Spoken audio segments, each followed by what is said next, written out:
Chapter amines में आज general introduction में बात करते हैं कि अमाइंस होते क्या हैं। तो अमाइंस जो हैं actually these are the derivatives of ammonia. Ammonia के ये डेरिवेटिव्स होते हैं। इसका मतलब ये है कि अमोनिया से ये ड्राइव किए जाते हैं। अमोनिया है NH3 in which one, two, or three or all three hydrogen atoms are replaced by alkali or aryl groups. Alkali or aryl groups. Alkali, alkyl or aryl groups. Alkyl, it means the alkyl, just like the CH3 single bond. It means alkane. alkane से क्या करना है? alkane होता है CS, alkane है, that is a CnH2n plus plus two. ठीक है, इस एल्केन से क्या करना है? एक हाइड्रोजन को हटा दीजिए तो एल्काइल ग्रुप बन जाता है। एराइल ग्रुप में क्या होता है? एराइल ग्रुप में जो है बेंजीन लीजिए। इस बेंजीन यानी C6H6 आ रहा है तो उस एक हाइड्रोजन को आपको क्या करना है? रिमूव कर देना है। ठीक है, बेंजीन लेना है। इस बेंजीन से आपको क्या करना है? कहीं से भी ये हाइड्रोजन लगा हुआ, इस एक हाइड्रोजन को रिप्लेस कर कर इसकी जगह क्या आ जाएगा? कोई एल्काइल ग्रुप या कोई और भी ग्रुप, ठीक है, आ सकता है। ठीक है, तो जो हाइड्रोजन को रिमूव करने के बाद, बेंजीन से एक हाइड्रोजन को रिमूव करने के बाद जो ग्रुप बनता है उसे हम कहते हैं एल्काइल ग्रुप, वो सॉरी एराइल ग्रुप। ठीक है, तो एराइल ग्रुप और एल्काइल ग्रुप का एडिशन होना चाहिए। ठीक है, ये जो अमोनिया है इसके तीनों एक या फिर दो हाइड्रोजन को रिमूव करके, इसलिए कहा गया है सिंपली वे में कि अमाइंस जो होते हैं वो डेरिवेटिव्स ऑफ अमोनिया होते हैं। देखिए यहाँ पर किस तरीके से हटाने की कोशिश की गई है। देखिए अमोनिया है, यहाँ से क्या किया गया है? एक हाइड्रोजन को रिमूव किया जा रहा है। तीन हाइड्रोजन से यहाँ पर, तीन हाइड्रोजन से एक हाइड्रोजन को रिमूव कर रहे हैं और यहाँ पर क्या लगा रहे हैं? आर। देखिए आर, एल्काइल ग्रुप को हम क्या कहते हैं? आर से रिप्रेजेंट करते हैं, आर। ठीक है ना, और जबकि एराइल ग्रुप को ए आर से रिप्रेजेंट कर रहे हैं, ए आर। तो यहाँ पर देखिए या तो एल्काइल ग्रुप आ जाएगा आर या फिर एराइल ग्रुप आ जाएगा। ठीक है, जिसकी वजह से ये देखिए ये बन जाएगा या फिर ये बन जाएगा, राइट। तो ये दोनों ही क्या हैं? अमाइंस ही हैं दोनों। ये भी अमाइन है, ये भी अमाइन है। ठीक है, ये भी अमाइन है, ये भी अमाइन है। ये है एल्काइल अमाइन, ये है एराइल अमाइन। फिर उसके बाद देखिए अभी दूसरा हाइड्रोजन फिर से हमने क्या किया है? रिमूव किया है। इसकी जगह पर हमने क्या लगाया है? आर और या फिर एराइल ग्रुप। तो देखिए यहाँ पर ये देखिए ये बन गया है या फिर ये बनेगा, राइट। तो ये भी क्या है? ये भी अमाइन है, ये भी अमाइन है, राइट। ये दोनों ही अमाइंस हैं। ये कैसा है? एल्काइल अमाइन है, ये एराइल अमाइन है। फिर इसके बाद एक और तीसरा हाइड्रोजन था, उसको भी रिमूव किया जा रहा है एल्काइल या फिर एराइल ग्रुप से। तो देखिए तीनों आर हो गए हैं यहाँ पर। तीनों क्या हो गए हैं?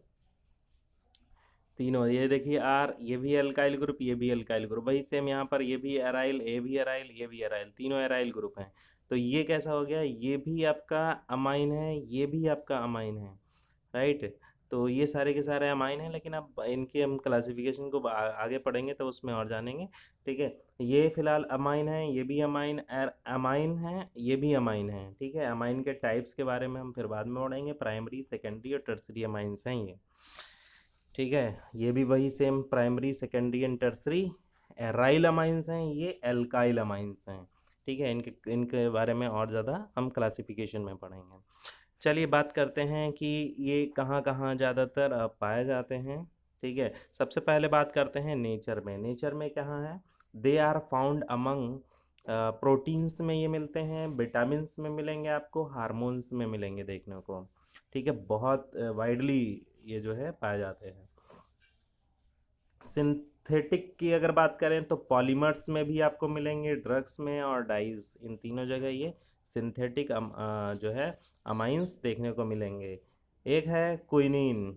ठीक है, क्विनीन जो एक मेडिसिन है वो भी आपकी अमाइन ही है, एक तरीके की, use as a anti malarial drug. ये एंटी मलेरियल ड्रग में की तरह यूज़ की जाती है क्विनीन, मोस्ट इम्पॉर्टेंट। और फिर उसके बाद है एड्रेनालिन एंड इफेड्रिन। ठीक है, एड्रेनालिन और इफेड्रिन, क्या नाम है? एड्रेनालिन एंड इफेड्रिन, ये भी दोनों क्या हैं? ये भी एक तरीके के अमाइंस ही हैं, राइट। और इसमें देखिए क्या है, ये किस लिए यूज़ होता है? Use for the increasing blood pressure. Blood pressure के पेशेंट्स को दिया जाता है। एक है नोवोकैन, नोवोकैन याद रखना है आपको, बहुत इंपॉर्टेंट है, most important novocaine, this is the most important novocaine. Use for the anaesthetic in the dentistry, dentistry में क्या होता है, एनेस्थेटिक की तरह इसका यूज किया जाता है नोवोकैन का। डेंटिस्ट्री का मतलब ये हुआ जाके जो बीडीएस डॉक्टर्स हैं वो इसका इस्तेमाल करते हैं, ठीक है। अगर दाढ़ वगैरह में बहुत ज़्यादा पेन हो रहा होता है तो उसको उखाड़ना होता है, तो सबसे पहले इस नोवोकैन को इंजेक्ट किया जाता है ताकि उसको महसूस ना हो दर्द, ठीक है ना। तो इस वजह से इसको दिया जाता है, उसी पार्ट को जो है एनेस्थेटिक कर दिया जाता है। बात करते हैं, नेक्स्ट है कोडीन, ठीक है। Novocaine, codeine, adrenaline, ephedrine, quinine, ये सभी क्या हैं, these are all amines. Codeine की बात करते हैं, कोडीन जो है एनाल्जेसिक की तरह यूज़ किया जाता है, ये भी एक तरीके का पेन किलर है।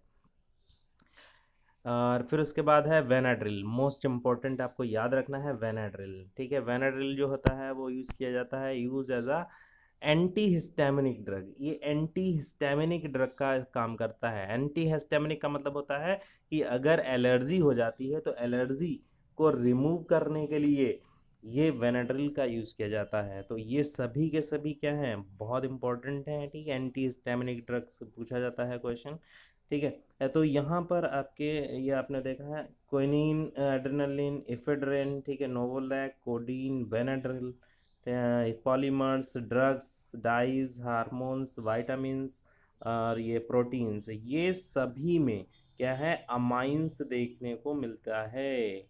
Amines are most important.